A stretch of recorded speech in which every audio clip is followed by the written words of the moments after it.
Assalamualaikum warahmatullahi wabarakatuh. Kembali lagi bersama saya Rival Kurniawan di Rival Kurniawan Channel. Baik, langsung saja. Pada kesempatan kali ini kita akan membahas tentang makanan Melayu Riau. Yang pertama yaitu hakikat makanan Melayu Riau. Masakan tradisional Melayu Riau yaitu sama dengan masakan rumpun Melayu dan Sumatera. Menu masakan menggunakan ikan dan sering menggunakan kerbau atau lembu.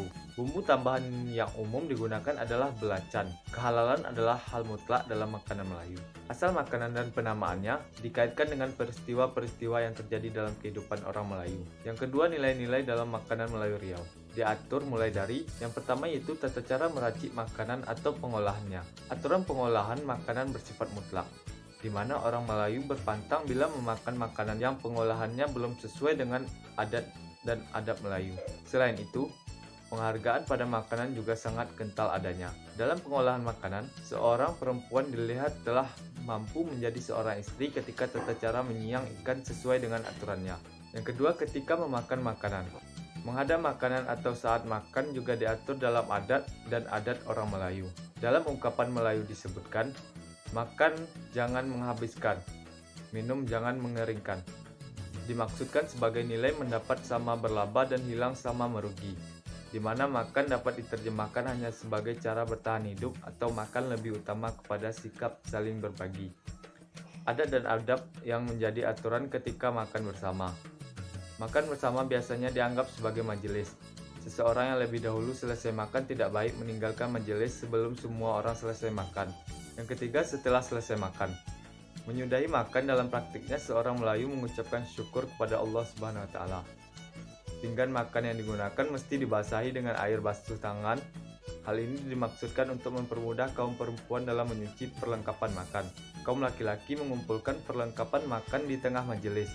Hal ini untuk memudahkan tuan rumah dalam mengangkat perlengkapan jamuan ke dapur. Yang ketiga, jenis makanan Melayu. Jenis makanan Melayu dikelompokkan dalam dua bagian besar. Yang pertama, makanan harian. Mengolah atau membuat makanan harian biasanya dilakukan ketika selesai sholat subuh, menjelang sholat zuhur, dan setelah asar menjelang maghrib. Makan utama dalam harian adalah nasi dengan lauk pauknya, serta makanan selingannya. Makanan upacara dan ritual. Dalam upacara dan ritual, orang Melayu juga membuat makanan harian dan tentunya membuat makanan khusus. Makanan khusus adalah makanan yang hanya dibuat pada acara ritual, upacara, dan perayaan tertentu. Misalnya bubur Asyura yang hanya dibuat dalam acara-acara keagamaan seperti Maulud dan Isra Mi'raj Nabi Muhammad SAW. Bertih beras kuning dan putih dalam acara nikah kawin, nasi kuning bunga telur yang dibuat dalam acara Sunnah Rasul, kuasang yang dibuat dalam acara Hari Raya Islam.